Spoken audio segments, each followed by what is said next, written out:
మరి ఎట్లా నువ్వు పైసలు తీసుకుని ఓటేస్తావా లేకపోతే ఎట్లా ఓటేస్తావు? ఓటే అనుకుంటున్నా. అభివృద్ధి చేసే సర్పంచ్ అంటే ఎవరు లేరు. ఈ వారుకున్న సర్పంచ్ మంచిగా ఏమైనా పని చేసిందా? చేయలే. ఈ గల్లి మంచిగా చేస్తేనే ఓట్లు వేస్తాం. స్వార్థం లేని రాజకీయ నాయకుడు కావాలి. మనం ప్రస్తుతం సిద్దిపేట డిస్టిక్ లోని చిన్నకూర మండలంలోని సండ్లాపూర్ గ్రామంలో ఉన్నాము. ఇక్కడ ప్రజలను అడిగి తెలుసుకుందాం అసలు వీళ్ళు ఎలాంటి నాయకుడిని ఎంచుకోవాలనుకుంటున్నారు, మరి ఇక్కడ ఎన్నికలు ఎలా సాగుతున్నాయి ప్రజల ద్వారా మనం తెలుసుకుందాం. చెప్పండి అన్న, అసలు సండ్లాపూర్ గ్రామంలో ఎన్నికలు ఎట్లా సాగుతున్నాయి, ఎవరెవరు నిలబడుతున్నారు, ప్రజలు అసలు ఏం కోరుకుంటున్నారు? మాది సెకండ్ విడత నామినేషన్ ఈరోజు స్టార్ట్ అయింది. మా ఊర్లో సిద్దిపేట డిస్ట్రిక్ట్ మా ఊరికి సంబంధించి సెకండ్ విడత ఈరోజు స్టార్ట్ అయింది. ఆల్రెడీ ఒక 2-3 నామినేషన్ కూడా వేశారు. ఇంకా రేపటి వరకు ఎంతమంది నామినేషన్ వేశారో తెలుస్తుంది. ఇప్పుడైతే మా చంద్రపూర్ ప్రజలు ఒక ఇంత మంచి ఊరి అభివృద్ధి చేసే ఒక నాయకుడిని ఎంచుకోవాలని చూస్తున్నారు. అలాగే ఒక యువత, ఒక సీనియర్, ఒక మంచి చదువుకున్న వ్యక్తిని, ఒక యువకుని తీసుకుంటే ఊరి పట్ల అవగాహన ఉన్న వ్యక్తిని తీసుకొని ఊరును డెవలప్మెంట్ చేసే వ్యక్తిని, అందరూ కలగొలుపుకుండే వ్యక్తిని ఎన్నుకోవాలని చూస్తున్నారు. ఒక విద్యావంతుడైన మరియు ఊరు పట్ల అవగాహన ఉన్న ఒక వ్యక్తిని ఎన్నుకోవాలని చూస్తున్నారు. ఓకే, ఇప్పుడు ప్రస్తుతానికి నిలబడే వాళ్ళు, ఇప్పుడు ఊర్లో ఎవరైతే సర్పంచ్గా పోటీ చేస్తున్నారో వాళ్ళు చదువుకున్న వాళ్ళేనా లేదంటే ఏజ్డ్ పర్సన్, అసలు చదువుకోలేదా వాళ్ళు? అంటే అందరు కలగలుపు ఉన్నారు. చదువుకున్న వాళ్ళు ఉన్నారు, ఏజ్డ్ పర్సన్స్ ఉన్నారు. కానీ గతంలో కాకుండా ఒక చదువుకున్న వ్యక్తికి, ఊరు అవగాహన ఉన్న వ్యక్తికి ఈసారి సర్పంచ్ చేయాలనే ఆలోచనలో యువత ఉన్నది. అలాగే వృద్ధాప్యంలో ఉన్న వాళ్ళు అదే ఆలోచిస్తున్నారు, రైతులు అదే ఆలోచిస్తున్నారు, ఇంత ప్రైవేట్ జాబ్ చేసుకున్న అదే ఆలోచనలో ఊరైతే ఇప్పటి వరకు ఉన్నది. బాపు, నీకు ఎట్లాంటి సర్పంచ్ కావాలనుకుంటున్నావు? నీ గ్రామంలో ఎట్లా అభివృద్ధి చేయాలనుకుంటున్నావు? ఏం కదా అభివృద్ధి చేసే సర్పంచ్ అంటే ఎవరు లేరు, వస్తలేరు. చేస్తామని మూడు వస్తారు, ఇది చేస్తా అది చేస్తా అన్ని చేస్తా ఉంటారు, కానీ ఏం చేస్తలేరు. నా ఇల్లే ఇట్లా కూలిపోతుంది అని గ్రామ పంచాయతీ నా దరఖాస్తు పెట్టినా, నువ్వు ఇటువో అటువో అని చెప్తారు. కలెక్టర్స్ చెప్పలేరు. అటువంటి పెద్ద మనుషులు ఉన్నారు ఊళ్ళే. పెత్తనం వచ్చినాక ఓ మాట, పెత్తనం వచ్చినాక ఓ మాట. మొత్తం పైసలతో రాజకీయం నడుతుంది అంటున్నావు? పైసలతో అంతే. గ్రామ పంచాయతీ పైసలే పంచుకొని తింటారు. ఏ మా ఊళ్ళో కానీ ఏ ఊళ్ళో కానీ లక్షలు వస్తాయి, ఫండ్స్ వస్తాయి, గవర్నమెంట్ ఫండ్స్ వస్తాయి, వాళ్ళే తింటారు. రాజకీయ నాయకులు తింటారు కానీ ప్రజలు చేసేది ఏం లేదు. అభివృద్ధి ఏం జరుగుతులేదు అంటావు? సండ్లాపూర్లో చేస్తే ఊరు చేస్తే అభివృద్ధి చేస్తారు, తింటారు అంతే. వాళ్ళ పడినా కానీ రైతులు చేసేది ఏం లేదు, ఊరు చేసేది ఏం లేదు.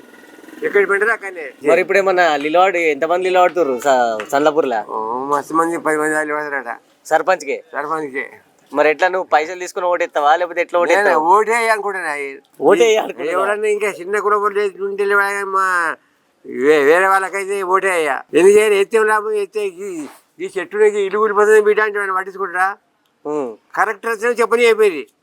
చెప్పకు నీ ఇల్లు అని నాకు ఇల్లు కట్టి ఇల్లు గ్రామ పంచాయతీ ఇస్తాను సప్ప అన్నది. అట్లా కూడా అయినారు. ఇక్కడ పాత ఇల్లు కొని ఇవ్వన్నా, మొత్తం గోడలు పర్లు పెట్టింది. ఆయనకి ఒకసారి అడుగుతున్నా, నేను గడపటి కూడా కట్టని చెప్పిన. మీరు ఈ చెట్టు కొడితే గడపటి కూడా కట్టని చెప్పిన. ఏం చెప్పాలి ఊరు పెద్ద మనుషులకు, సెక్రటరీ కానీ సర్పంచ్ కానీ మా శర్మ కానీ నేను చెప్పినా పట్టించుకుంటారు. శర్మనే కరెక్ట్ చెప్తాను చెప్పనేయలేదు.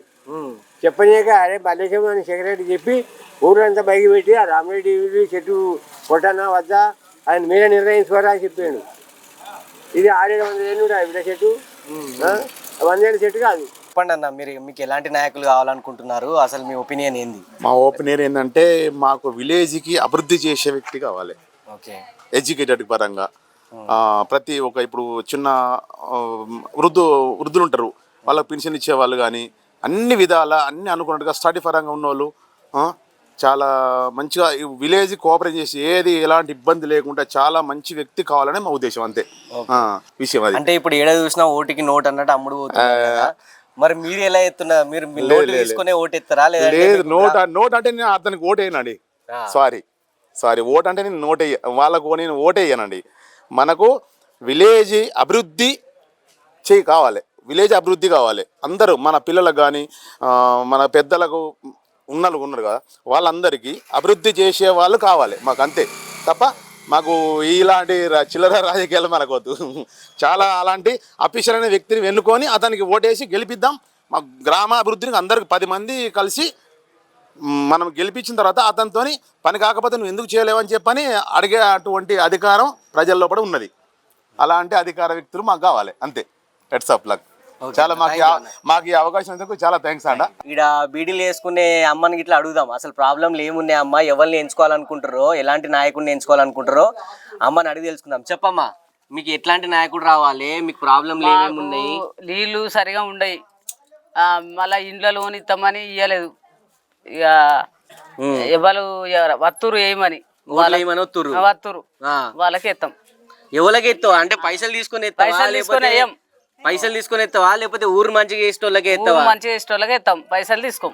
చదువుకున్నోనికి ఎత్తావా, చదువు రానోనికి ఎత్తావా, ఎవరికి ఎత్తావు? చదువుకున్న వాళ్ళకి ఎత్తాం, చదువు రాని వాళ్ళకి ఎత్తే ఏమవుతుంది? గదే అంటున్నా. ఈ వరకు ఉన్న సర్పంచ్ మంచిగా ఏమైనా పని చేసిండా? ఏం చేయలే. ఈ వరకు ఉన్న ఆయన ఏం చేయలేదా? తిరిగినాం మేము కూడా, ఆయన ఎన్నడు పోలే నేను ఓట్లకు, కానీ ఆయనతో పోయినా ఏం చేయలే. మీకు ఇల్లు వచ్చిందా? గవర్నమెంట్ నుంచి ఇల్లు వచ్చిందా మీకు? మా గవర్నమెంట్ సొమ్మే చెందలేదు ఇవరకు. చెప్పమ్మా, అసలు సమస్యలు ఏమేమి ఉన్నాయి? రోడ్లు మంచిగా లేవు. ఓకే. ఆ మోరీలు తీస్తుర్రు, ఆ కుప్పలు ఆనే పెడుతుర్రు, గల్లికి నీళ్లు లేవు. ఈ గల్లి మంచిగా చేస్తేనే ఓట్లు వేస్తాం. ఏడి పర్రెలు అన్నీ ఉంటున్నాయి, ఏడు పొక్కలు అన్నీ ఉంటున్నాయి, రోడ్లు మంచిగా లేవు, ఏం మంచిగా లేవు. ఇక గల్లి ఏం మంచిగా లేదు, గల్లి మంచిగా చేస్తలేరు. ఇప్పుడు నల్లలు వస్తేనే నీళ్ళు పట్టుకుంటున్నాం, లేకుంటే లేదు. బోర్ అయితే లేదు, బోర్లు ఏం లేవు, గల్లీకి ఒక్క బోర్లు లేదు, లేనే లేవు, నీళ్ళే లేవు. ఖరాబ్ అయింది, మంచిగా చేస్తలేరు. గల్లి అంతా ఖరాబే ఉన్నాయి. మరి ఇప్పుడు వాసన, ఇక దోమలు గుట్టుడు, నలివేలు, ఇవన్నీ ఖరాబే. మరి ఇప్పుడైనా ఎవరిని ఎందుకుందాం అనుకుంటున్నావు? చదువుకున్న వాళ్ళనా, మంచిగా పని చేస్తున్న వాళ్ళనా? ఏమని చెప్తాం, ఏమని చెప్పలేదు. చదువుకున్న వాళ్ళని ఎదుకోవాలి. ఇక మరి వాళ్ళు మంచిగా చేస్తే వాళ్ళకి ఎత్తాం. ఈ వారికి పోయినసారి చేసిన మంచిగా చేయలేదంటావా? చేయలే, గల్లి అయితే మొత్తం పాడుపడ్డట్టే ఉంది. మీరు ఎలాంటి నాయకుడిని ఎంచుకోవాలనుకుంటున్నారు? మరి పోయినసారి వాళ్ళు ఏమన్నా చేసిరా ఊరికి మంచిగా? ఈ ఊళ్ళో పరిస్థితులు ఏంది, అసలు ఊళ్ళో ఏమన్నా ప్రాబ్లంలు ఉన్నాయా? చెప్పు, మా మీడియా ఛానల్ ద్వారా చెప్పు. నువ్వు నీకు ఎట్లా అనిపిస్తుంది, ఏం కథ? అయితే ఇదివరకు ఉన్న వాళ్ళు కూడా ఏమంతా బాగా చేయలేదు. సర్పంచ్ ఉన్నారు కానీ సరిగా చేయలేదు. స్ట్రీట్ లైట్ కానీ లేకపోతే నీటి నల్లాలు కానీ ఇటువంటివన్నీ చేయాలి. ఇక్కడ ఉన్న చెత్త సరిగా చేయలేదు. అయితే వాళ్ళు ఇప్పుడు ఎటువంటి నాయకులు ఎన్నుకోవాలంటే స్వార్థం లేని రాజకీయ నాయకులు కావాలి. ఎందుకంటే పైసలు పెట్టమంటావు, 30 లక్షలు ఇస్తానంటావు, ఏకగ్రీవం చేయమనంటారు.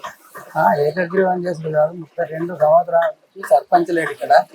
ఇప్పుడు గవర్నమెంట్ వచ్చినప్పటి నుంచి 2 సంవత్సరాల నుంచి సర్పంచ్ లేడు, ఎవరు లేరు. ఈ 30 లక్షలు ఇస్తాను వాళ్ళు చేసిన వాళ్ళు 2 సంవత్సరాల నుంచి పెట్టి ఊరికి సేవ చేస్తే అతన్నే ఎన్నుకున్నాం కదా. మొత్తం మీద స్వార్థపరుడు లేనటువంటి నాయకుడు ఎన్నుకోవాలని ప్రజలు ఈ గంగులాపురంలో చూస్తాను ఇప్పటికైతే.